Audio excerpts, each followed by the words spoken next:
Les responsables de l'Union internationale de la presse francophone ont été reçus en audience par le vice-président du gouvernement, Alexandre Barrot-Chambrier. Au centre des échanges, la tenue prochaine à Libreville, des assises de cette organisation. Plus d'une centaine de journalistes nationaux et internationaux sont attendus. Il s'agit de l'organisation au Gabon, en novembre de cette année, des assises internationales de la presse francophone, qui est un grand rassemblement des journalistes francophones venus du monde entier. Et c'est l'occasion pour le Gabon de montrer au monde entier cette nouvelle voie dans laquelle le pays est engagé et aussi de faire à la fois la promotion du côté politique, touristique, journalistique. On compte à peu près 40 pays membres, effectivement des pays francophones tout naturellement et des pays dont la langue nationale est une autre, mais qui ont néanmoins un nombre de journalistes francophones qui adhèrent à l'Union parce que c'est une possibilité supplémentaire à la fois d'avoir du réseau, des collègues dans le monde entier, à la fois de bénéficier des formations, à la fois de participer à des événements internationaux comme celui qu'on préparera cette année. Elle existe depuis 1950, donc cette année on a 75 ans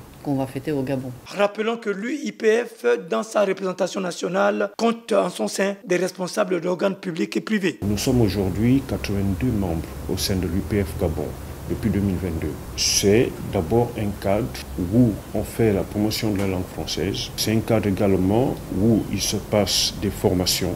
Il faut aussi dire que l'UPF a d'autres avantages, à savoir que quand il y a une réunion dans un pays, c'est un gros acquis pour le pays en termes de visibilité, en termes de diplomatie médiatique, on va dire. Le Gabon se hisse désormais en 2025 à la 41e place selon le classement mondial de Reporters sans frontières effectué sur 180 pays. Toute chose qui témoigne d'un environnement médiatique de plus en plus attaché à la liberté d'expression et à la pluralité d'opinion. Un climat en nette progression constaté depuis l'arrivée à la tête du pays du président de la République, chef de l'État, chef du gouvernement, Brice Clotaire Oligui Nguema et son équipe gouvernementale.